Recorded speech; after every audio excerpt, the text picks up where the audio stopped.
Yes. I'm here with the Nigerian-American actress. She's a host. She's a philanthropist. You might recognize her from her breakout role in Tyler Perry's Meet the Grahams. Or you might recognize her on Netflix series Smart Money Woman. Whichever one you recognize her, you're going to recognize her face anyway, because she's always, the camera catches you amazingly, yeah? I can see why you're an actress, yeah? Please, my special guest today, Osas Ighodaro. How are you? I'm great. How are you? I'm not too bad, you know. As you can tell, I've got full of energy. Yeah. That's tons of Lucozade. Good. Yeah, I came that. prepared today. I like that. I came prepared today. I mean, this is not your first rodeo in London, so you have been here before, but this is your first time doing media, right? Yeah. So there's levels to this in terms of just like you coming to London now. How does it feel to kind of be back in a city that's not too dissimilar from New York? I mean, they have their similarities, yes. So it's not so bad. Which was a reason why it was easy for me to move from New York to Nigeria. Mm-hmm. The weather. Okay. I hate the cold. My God. But they said that when I came, it was a bit better than the week before. So it was -3 or something. I don't know. But I don't like the cold. And really? I don't like the cold. But you grew up in the Bronx, though. It was not by choice. I was forced into You was forced into that. So now that you have a choice, yes, you're picking the sun. I'm gonna be in the sun as much as possible. As much as possible. Yeah. Before we get into you moving to Nigeria, I want to talk about the Bronx. So I didn't grow up in the Bronx. I grew up in a town called Brooklyn. So I've got family over there. Okay. So my mom remarried, step family, brothers, sisters, they all live over there. Mm-hmm. So growing up in the 90s was very much like, this was so different to London. Oh, yeah. So different. Oh, yeah. But you that's growing up in the Bronx, what was the Bronx like? What was your early years for you just coming up in New York? So let me say this. I grew up in New York. Yes. But I grew up in a Benin household. Okay. A Nigerian household. Okay. So if you like, do as the Romans outside, yeah, but inside you are Nigerian. So you better act accordingly. Yeah. So, I grew up in a very disciplined but loving household. Yes. It's the Bronx. I don't know how else to describe it. It was I would go to school, I would have fun, play outside, double dutch, and I was in a lot of sports growing up as well. Netball? What did you say? Netball? Basketball? Basketball. Okay, cool. Is that okay? Wait, it's different. Netball is different over here. I feel like netball is very different. Okay. Because I think that's designed specific. You can correct me if I'm wrong, but I think that's designed specifically for women. Okay. Netball. And it's a different set of rules as well. Is it like basketball? It's like basketball, but it's not. Okay. It's like I think you have to kind of take 1-2 steps and then you pass it. Oh, okay. I think I may have seen that. Yeah. I think I may have seen it. So it's very different, but it's the same. You still have to use your hands and shoot and stuff like that. Gotcha. So yeah. No, so I played basketball. I ran track. Okay. I played volleyball. Oh, so very sporty, very active, very sporty. Was you competitive from a young age as well? Very. Okay. It's always been in my blood, but I think that's the Niger. yeah. We no go carry less. Nah, I couldn't understand it when I was growing up. I'm like, so why am I so? I guess the word is outgoing, and if somebody would tell me no, that wasn't the final answer for me. I would always push and push until I moved to Nigeria, and I realized, oh my. Yeah, this is where I belong. Blood. Yeah. It's the tenacity. Just we have a go spirit, you know. Mm-hmm. And so when I moved to Nigeria, I realized, okay, that's where it comes from. Yeah. And at what point now? So obviously now you've gone through. You grew up in New York. You've graduated. You studied in the arts. Did really, really well in the arts. Graduated from that. At what point did you was like, you know what? I need to get out of here now. Like I've done my studies here. I'm going. I'm leaving. What time was this? So I don't know. My spirit always knew that I wasn't supposed to stay in New York. Really? I can't describe it, but I just always knew that it was so much. There's a whole world out there. Yeah. That's what I always knew. But how it happened was not my plan at all. So when I graduated with my master's degree in acting, my plan was to move out to Los Angeles like every actor wants to do, you know? Absolutely, yeah. But my auntie, who was traveling from Nigeria to New York, she was asking me, okay, so what are your plans? You have all these accolades. You're Miss Black USA. Yep. You're about to graduate with your master's. Yep. So what's your plan? I told her my plan was to go to Los Angeles. And she's like, okay, that's good and cool and dandy. But one quote that she said was, if people at home don't know who you are, it doesn't matter where you go. Okay. And so I'm like, whoa, that was intense for me. I've always wanted to work on the motherland, you know, but the opportunity never came up. And so my idea of going to Los Angeles was to be in a soap opera, then graduate to television, then become a movie star. Yeah. That was the dream, you know. But she's just like, go home. The entertainment industry is evolving and growing, and people are, you know, becoming amazing stars and amazing things, you know. So I had the opportunity to audition for a soap opera out in Nigeria called Tinso, which I did. I had the opportunity to audition on tape. I submitted it, and then a few weeks later they got back to me. They're like, we'd love to offer you a part on the show. Wow. 6-month contract. I'm like, okay, I just graduated. I don't have any commitments. Why not? Why not? Let's go. So I get to Nigeria. I do this soap opera. That's a whole nother genre in terms of preparation for a scene and preparation for being on a show. What were your challenges for that? Because it's different in terms of what you studied, and I guess they kind of taught you New York way to study for like Los Angeles, the productions in Los Angeles. Exactly. How was that different for you? It's still doing the work. Yes. Anywhere, whether it's Los Angeles, Nigeria, as an actor, you do the work. So that is there. But it was the genre of soap operas where they give you a script now and you're performing it in a few, like, you don't have a long time to prepare. Really? So I had to get used to the fact that I get this script maybe overnight. The next morning I'm performing these lines. Yeah, it was that quick of a turnaround time, and that's how you have a daily soap opera work. What? So I was in shock. Yeah. But I got used to it. I just kept, you know, pushing, and I got used to that, and I think that also prepped me as a professional actor. Yeah. Was there a lot of improv in it as well? There's no improv. There's a script, and you. Okay. No improv. No, that's the prep. You have to prepare and memorize and learn your lines and learn it fast. That's what soap operas are. Yeah. So I had that opportunity. It was 6 months. It was meant to be 6 months, but one thing led to another project, another opportunity. It's been 12 years. Since that 6-month contract. What? See God. See God. What? So it didn't even take you much to kind of acclimatize to Nigeria. I think because it is different to New York. It is different. Let's be. I've been Nigeria, so I know. Nigerians are different, and I get it. Like you, when I first touched down at such a young age, my mom took me. He was like your mom, like your auntie said, you need to go back home because I feel like you're too British. Like you need to come to. Let me show you where I come from. Let me show you your grandma. And when I stepped, I was like, yo, I knew I was in Nigeria because the moment you touch the airport, it hits completely different. Especially in the that smell. So how did you acclimatize to just even changing and shifting? And was it something that you just knew that you was very adaptable, or did it take some time? No, it didn't take time. I think that adaptability and having a gypsy spirit. I can go here and there and just, you know, be like the Romans, you know. I feel like that's a great asset that I have. Yeah. And yeah, it's helped me. It's definitely helped you. So I want to talk about this before we get into your pageants and what you've won consecutively as well, 2002 to 2023. There's something there. There's something in the water. Tyler Perry. Yeah. How did that opportunity come out? Okay. Because that's still in and around that time when that movie was being set and being made. It's still very much Tyler Perry. Medea was still kind of early. It didn't have, social media wasn't what it was then as it is now, right? And now he's in a different stratosphere, right? Oh, yeah. So what was it like being on set first and foremost? Was it everything you ever dreamed of? It was a beautiful experience. I just had one day on that set. Okay. So let me explain how that happened. So I knew that the opportunity was there. Talking to the mic. I knew that opportunity was there based off of the fact that I was a pageant girl.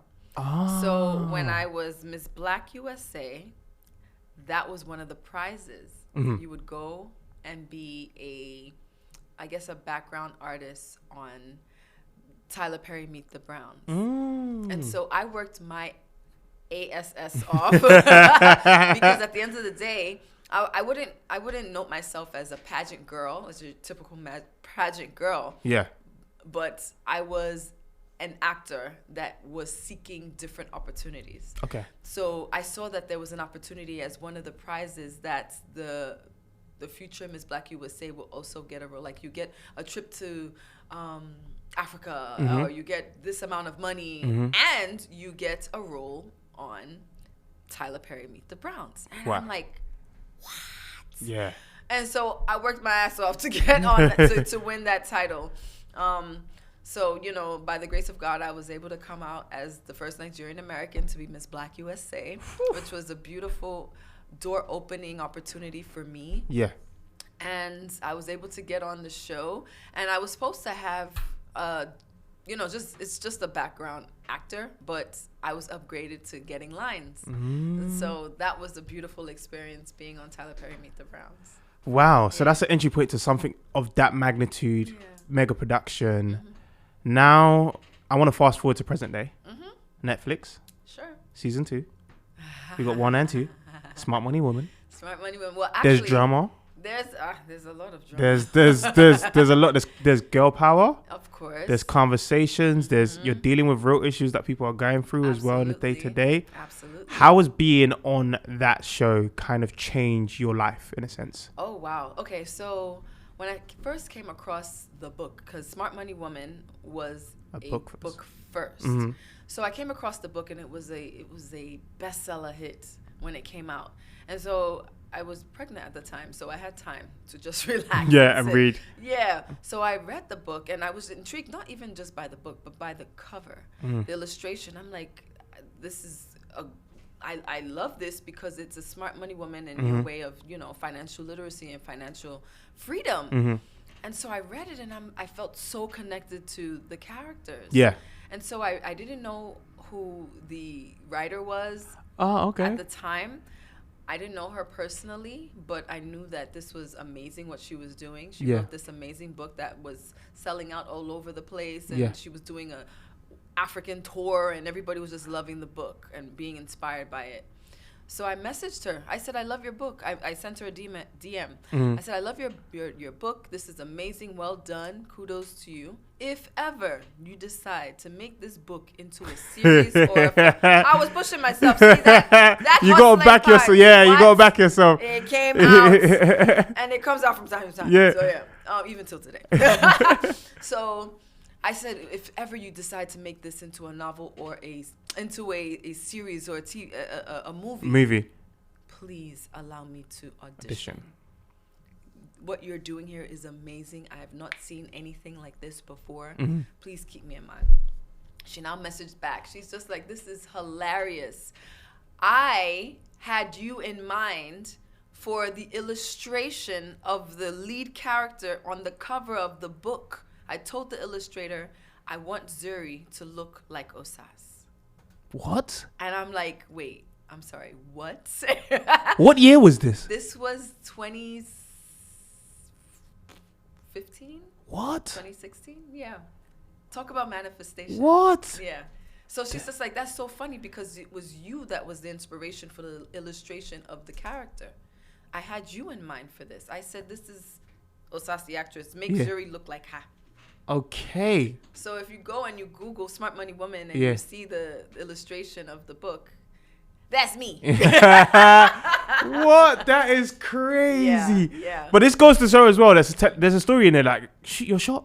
Yeah. Like you just never know who's watching you. Never know. Shoot your shot. The worst that could happen is no. You know, or ghost you. That's what I don't like. I don't like people to tell me no. Don't be ghosting and not saying. I'm the same as well. Like just don't read it and ignore. Just say even if it's the no is okay. It's okay. I will continue again. Like it's fine. Oh. Exactly. Do you know what's so crazy? Because my next question following on from that was that how much of Zuri do you see in yourself? A lot. Yeah. There's a lot of similarities in terms of family, in terms of relationship, not so much financial, but I do learn a lot from the character in regards to what to do, what not to do.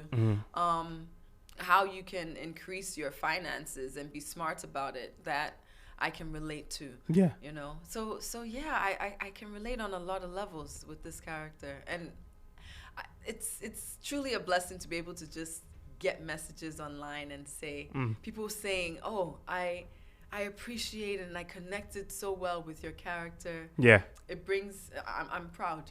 You sound proud as well. Yeah.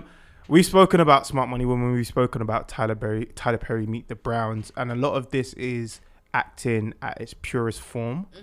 But I want to know from you, when did the love or passion for acting begin for you? Because obviously, coming from a Nigerian household, you have to be a lawyer, a doctor. What's all this acting stuff that you're talking about? I know. So. Right? Yeah, how did you even navigate that space? So when did it start for you, the love of acting? When did it start? So I have a question for you. Go on. Do you remember when you were born? Yeah. You remember? You remember? I mean, I know the date. I don't remember. But do you remember exactly? No, I don't remember. You just know that you were born on that day because because it's a part of you. Absolutely. And you started breathing, and that's your life. Yes, exactly. That's how I feel about acting. I can't remember the day, I decided to be an actor. It's been innate in me as long as I could remember. Okay. And so I love the craft of acting. I always want to continue to learn. You know, it's beautiful to be able to bring a character to life. Yeah. Like, I feel so alive when I'm able to do that. So the craft of acting started even before I was born. It's in my blood, it's in my spirit, it's in my soul. I love it. And that's a beautiful thing that you've mentioned that, because it's like, this is what you do, but it's also sometimes some people sometimes need to learn to take away from that, because this is your work, but also you have a personal life outside of that. And one thing I know with people that I know that are superstars, that hustlers, that are go-getters, that make things happen, balancing can be difficult. Absolutely. So Osas, tell me how you balance your life. Oh, it's so funny that you asked. So just recently, I launched, not recently, but I launched a show this year on my YouTube channel called Spa with Osas. So I've been getting a lot of messages and, management and everybody like, you need to do a YouTube channel or do some content because content is king, Absolutely. So Absolutely. I'm like, but I don't do movies. I'm not a skit maker. Like, how do I fit into this? I'm not a YouTube person. So, just had a brain, just a session, brainstorming session where, what do I like to do? Yeah. And I love going to the spa. Okay. And I use that as me time. I have a me day, and this came out more when I gave birth to my daughter. And that's when I realized that I need to have time for Osas. So that Osas is at 100 and she can serve herself, she can serve her daughter, she can serve her family, her career, all of that. I need to be on 100. So how do I now recharge? I do that by going to the spa. So the spa is something that I love to do. How can we now make this into a show? So I thought about it. The question that you just asked, how do you recharge as a celebrity and always being in the limelight? So what the show does, we go to a spa, and I usually have a celebrity come with me. We go to the spa. We get a me time. A tour of the spa, and then I ask the celebrity just one question. What is your self-care routine? Ooh. Just one question. Valid question. Yeah. What's your self-care routine? And I think in that, it's an inspiration for people to see their faves, their celebrity, their favorite people. Seeing them in a light where they're taking care of themselves. Yeah. Because you see them and you don't think, I don't need time for myself. I don't need to recharge. I don't need to, get it together, because celebrities don't do it. I think if people are able to see that their faves actually take time to recharge, then that would in itself be inspiring for another person to take seriously recharging and self-care and mental health and all of that. So it's been a beautiful ride with it thus far. This has just been in Nigeria, but I want to take this show like worldwide, go to different spas, different celebrities from all over the world, or even I mean I don't know. That's just where we are right now. We're just taking different celebrities so that people can be inspired. I ask them one question, and then at the end of the day, they get a nice treatment from the spa. Come on. Yeah. That's beautiful. Yeah. And it's good. It's good that you take the time out to take care of yourself as well, because you're still you know, like outside of everything, you're still you. You need to kind of take care of you. Absolutely. And this kind of leads me on to my next question. In taking care of yourself, you also started a foundation. Oh, yeah. You started a foundation at a point where something tragic happened, and that's what spawned from it. Yeah. And I feel like when people deal with trauma, they deal with it in so many different ways. Oh, yeah. Not that it ever leaves you, but it's a constant reminder of why you're doing what you're doing, right? So getting into philanthropy work, being able to do that, being able to provide, you know, just cares for other people. What are the challenges that you face doing and journeying on that journey? Because that in itself is a different beast. That's different from acting. That's different from you being a mother. That's a different beast in itself for philanthropy work, where it's like, it's so selfless. So how do you cope? I think growing up in the Bronx, there were community service activities that I was shaped to being who I am. That has shaped me being who I am today. You give back. Giving back is where it's at. Miss Black USA wasn't the first pageant that I did. Yeah. I did pageants when I was younger, and part of the activities was community service. So I grew up doing community service. I grew up giving back to people, giving back to the community in some shape, way, or form. There was always a give back, and it was cool to give back. Yeah. That's what I grew up on, you know? So that always stuck with me. And so when I now got older, and then my sister passed away from malaria, I had the pageants as a way to have this platform and show light and shine light on this issue of malaria awareness and how people are suffering from this on a daily basis. So that's the genesis. And how many years has it been now? We launched in 2011, so about a long time. Yeah, so about 13 years now. Yeah. Of giving back to the communities. And is it just based in Nigeria? Do you go to the Bronx as well? Or? Well, they don't have malaria in the Bronx, at least to my knowledge. So it's just based in Africa. Just pretty much based in Africa. We go to a community, like we have, the Joyful Joy Foundation has a outreach once a month. And so tomorrow will be another outreach that we're doing before the year is ending. Okay. And what we do is we give out bed nets, we give out food and beverages. We have free testing. We have a free session where we teach people the importance of a clean environment and staying away from stagnant water and, you know, bed nets and all of that. Knowledge is key, man. Absolutely. You'd be surprised how much people don't know these things, even though you think it'd be somewhat mandatory or somewhat that you should know because the internet's there, but everyone's lives is different. So the more information that you're providing them to better take care of themselves, it's so key. That's right. So I want to give you kudos for that. Thank you. Yes, kudos for that. Kudos to the team as well. Of course, yes, the team as well. Yes, yeah. There's no I in team. Yeah. So yeah. This brings me on to my next. I just saw that you announced on Instagram When Love Strikes. Yes. Prime, Amazon Prime. When Love Strikes. What can you tell me about this? Oh, another. I mean, I'm grateful to be able to be in different projects. And, that must be amazing, though. It is amazing to be in demand, to be of value, to be in like we need Osas on this one here. We need let's call our agent. We need her now. Yes, it's a dream come true. Like I'm living my dream. This is something that I've wanted for as long as I could remember, to act, to be a working actor, to make a difference in people's lives based off of my passion, you know? So When Love Strikes is a story about a guy who is a soccer or football player, soccer football here, and the obstacles that he goes through with himself, his family, his sport. Yeah. So it's a cute rom-com. It's a cute rom-com. Yeah, I like it.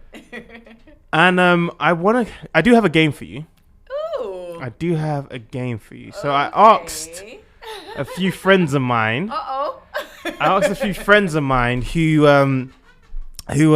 know that, because I asked, what's your favorite series? I wanted to kind of base it around acting, filming, that world, entertainment, right? Yeah. And they told me that you love Supercell. Too much. Is there such a thing? Much. Have you met Ratman? Have you met the director? I haven't. You haven't? Love to. Okay, yeah. Yeah, I've never met him. No, you will. He's cool brother. Very cool brother. And so you've obviously seen Supercell. Too many times. My My daughter, who's 8, she's like, "Mommy, Supercell again." Yeah, I love it. So my next question would be like, what if you was to have a superpower, one that's not already on display? What would yours be and why? Dang. Yeah, you must know this was coming. No, I didn't. No, that's even better for me then. Get you to think. What's superpower? Yes. What would yours I really like that teleport. Yeah, I know, right? It's so handy. It's so handy.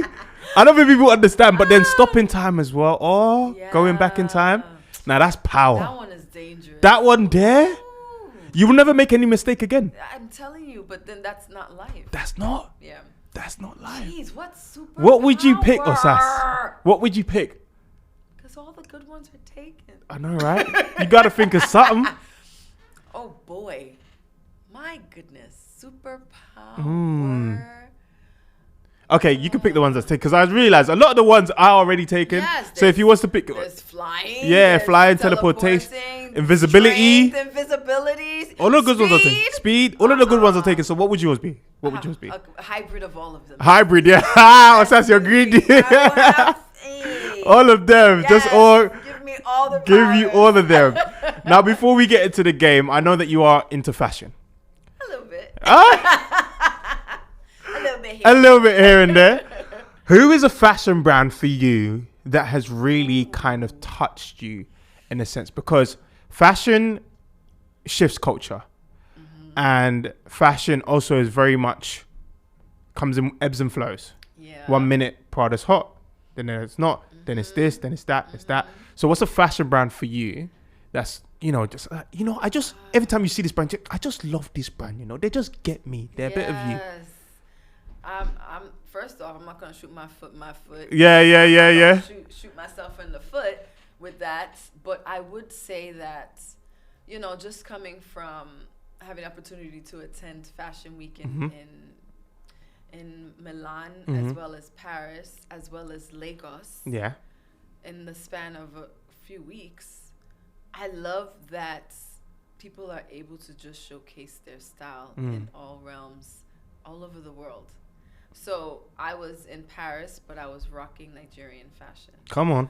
I'm in Lagos. I'm rocking Ghanaian fashion. I'm like just so many different places to be able to rock different cultures and different brands in different places was a superpower for me. Okay. So I like what you did there. Fashionable. Okay. Hybrid.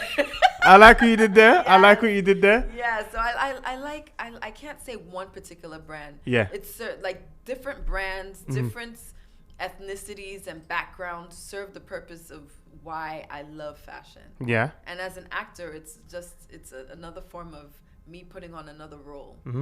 Yeah. Okay. So Okay. I love okay, my last question before we get into the game. Okay. Do I want to ask this? Oh. We want to ask this though. Maybe not. Okay. We'll end on this and get onto the game. Okay. Now, a lot of people in life sometimes go through life not knowing their passion, not knowing their purpose. Sometimes it comes to people later on in life. Sometimes it's from the very beginning. They already know what their purpose is. So I wanted to ask you, what would you say your purpose is? I know, deep. It is deep. I think I'm still in search of what my purpose is. Ooh. And I know what my passions are. I know that I want to be of a good example to people, because there were good examples of people when I was growing up. So I want to be able to inspire other people through my love of whatever. Yeah. And, leave a lasting and a beautiful and inspiring legacy. In regards to purpose, I want to live a purposeful life because I'm following through with what God has gifted me with and God has blessed me with. And in turn, I think that's living with purpose. Okay. Yeah. Okay, Pastor Osas. Okay. Let me know where the church is. I'll sign up. Are you ready for this game? Let's do it. It's called Guess the Scene. Guess the Scene. From your favorite series. Now I'm gonna play you. I'll give you 20 seconds. Okay. I'm gonna play you 20 seconds of the clip of certain particular scenes in Supercell. Now you have to tell me what that scene is. So you can name the environment, where they're at. You can name the actors. I'm giving you so much access now where you can just name whoever's in this particular scene or what voice you may make out. But you have to, when I play it after 20 seconds or 15 seconds, you have to say the answer right away. So you only have 5 seconds to respond. So I'm giving you enough time to listen so that your answer's got to be sharp. Yeah? Character names, I would say I'm not good with character names. I'm not good with names of songs. Then you can say their environment or what happened, or you can say what led up to it or after. Okay. So this person went to this, and if you describe it well, then I'll give it to you. I'll give you the point. Let's do it. Are you ready? I'm very competitive. Let's go. Let's go. Scene 1. Supercell. That man's going live. Huh? Man's on the up block, but I can't see no ups. So I'm 6 up. I was on you so outside. Right. Joke. This block's big. Hey, message the team, see where they are. I already have, man. She ain't replied. Hey, who's this Veronica chick anyway? You sure you can trust her? She might be trying to line us up. But it's ick. Come on now, man. Oh, she loves these rounds, man. You must know that by now. Okay, it's the gang. Yes. That's for sure. But what were they doing? What would happen? I think they were looking for the girl that was snitching on them. Can I give that to you? You can't give it to me now. Can I give? There was on enemy territory. Yes. They were together. Yes. So do you remember that scene? That clip that I played you went viral. Like Netflix even shared it themselves. Even the accents. Like, what the heck? You can't be going. What part of London is that? What? The accent. The London is everywhere. Is that everywhere? That was like Cockney or? No, not at all. That's probably South London. You can basically South London. Okay. This was shot in South London, so you could basically say South London. Ooh. Do you have any distinctive point that stood out to you in that clip? I watched this show. Don't make it seem like I didn't watch this show. I watched it numerous times. So you should know that part, because that's a very iconic part. Do you want me to play it for you one more time? Play it one more time. Okay, let me reel it out for you. That man's going live. Huh? Do you want a clue? Man's on the up block, but I can't see no ups. So I'm 6 up. I was on you so outside. Do you remember that? He was on Zoom. I mean, he's on live. And big. Yes, he was on live, and they were looking for the opposing gang. I'll give it to you. I'll give it to you. I'll give it to you. I'll give it to you. I'll give it to you. It's the gang with their craziness. I'll give it to you. I'll give it to you. We're like, we outside, we here, but we don't see nobody. Yeah. I'll give it to you. I'll give it to you. Well done. Next scene. Excuse me. I saw you last night. You're like me. Please, not here. Got an important meeting today. I'm not here to hurt you or anything. But I just, like, my mate is in room 207 and the doctors are saying he might not pull through. Alright? So, if there's anything you can do, you know, to help him, look out for him or whatever, I'd appreciate it. No problem. I promise you. We'll do everything we can. We'll do everything we can. He's in the hospital. His friend gets beat up from some drug dealers. Yeah. And the girl, I forget her name, but she's the one that can fly. Yeah. She's a nurse as well. Yeah. And he was just pretty much saying, please look after her. Look after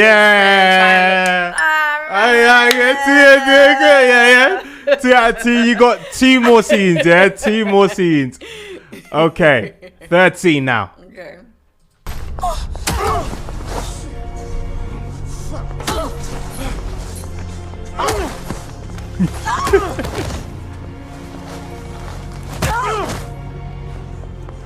Very tense scene. Very tense.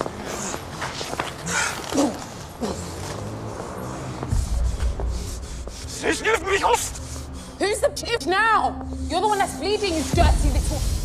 You dirty little... Run! You're scared now, innit? Go run, bitch. think of me? Sabrina, just run! Sabrina!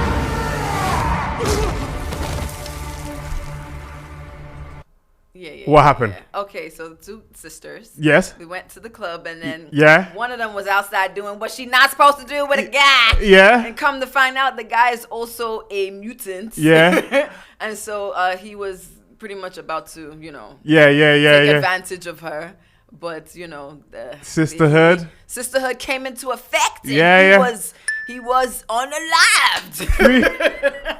Three out of 3 last scene. This is to bring it home, yeah? 3 out of 3. No, Osas concentration is next level. Why'd you do that? He was gonna kill us all. I had no choice. He was gonna kill us all. I had to rerun time because he was gonna kill us all. So I'm not gonna find Charlene now. Look, we're all together now, all right? So, Mike, just, I don't know, do your time travel thing and maybe we can... Okay. What happened? So this is towards the end of the show. Okay. Where they're in battle. But I believe he stabs, I believe it's the one with the strength. He stabs one of the opposing people. I think it was the big guy. Yeah. But yeah, that was the scene. They're in battle, man. Yeah, they're in battle. I'll give it to you, but I'll say lastly, because it's the end scene, why did that happen though? You know what he was trying to do, right? What was the aim? The aim was to kill him. Yeah, but why though? Because he was a mutant too. That too, but there was another reason, very crucial reason, a key part for that story. Oh my God. You must know this. I know this. I'll give it to you, but I think you got it. He was a mutant too, of course. Yeah. But he was the leader. Yeah. You're on the nose. Yeah. Why did he have to stop him though? Why did he kill him at that point in time? It was there's a reason why he killed him at that time. Tell me. Okay, I'll give it to you. But I'll give it to you. It was to stop him from killing his girlfriend. Yes. Stop him from killing his girlfriend. So he rewind time. Yes. And stabbed. Yes. To kill him. But Still. Fate has a different plan for you, my brother. Yeah. Fate has a different plan for you. Yeah. Lastly, I know that was the last game, but I always wanted to know from you. Obviously, this is acting. Yeah. What would be your dream role? Who would be your dream cast? Dream cast. Yes, dream cast for you. Dream cast. I would say dream role. Caster. I have so many actors that I. No, just give me 2 because I know your time. You need time is timing. Viola Davis. Ooh. I love Viola Davis. She's amazing. I had the opportunity to have an email exchange with her. Okay. Briefly, at the start of my career. Okay. She probably doesn't remember, but I remember. Of course. My acting coach was her acting coach years before, and so they allowed me to exchange emails with her. What? And she was just so. The Viola profound. Davis? The Viola Davis. She's got a Tony, right? Yeah. She's got an EGOT. Yes. Yeah. She either does or is about to. Yes, that I don't remember. But okay. Yeah, she's phenomenal, and so to have that connection with her was beautiful. So 1, and I need 1 more now. Denzel Washington. Oh, that's it. Yeah. Then. That's it. You seen Gladiator? I did. I haven't seen it yet. I need to watch it. Please go and watch it. Yeah. Oh, it's intense. It's yeah. It's nasty. Okay. As in good nasty. Osas, thank you so much for being my guest today. Thank you for having me. Samuel Eni on Represent Radio. We had the absolutely amazing, incredible actress Osas in the building. Yay. And yes, make sure you just go follow her on the socials. And don't forget to stream on Amazon Prime and on Netflix as well. And YouTube. And YouTube as well. So the spa one I'm definitely going to check out. Because I want to see what the spas are like in Nigeria. They're beautiful. I want to see what they're like. Yes, please. My show will just allow you to. And that's the reason why I do the tour of the show. Because I want people to see how beautiful Nigeria is. How beautiful it is. Yeah, Because the propaganda that's always pushed out there is that, we're in the jungle. No. But there's a lot of beautiful places. Of course. Yeah. Of course. Thank you so much. Thank you. Appreciate you. Peace and love.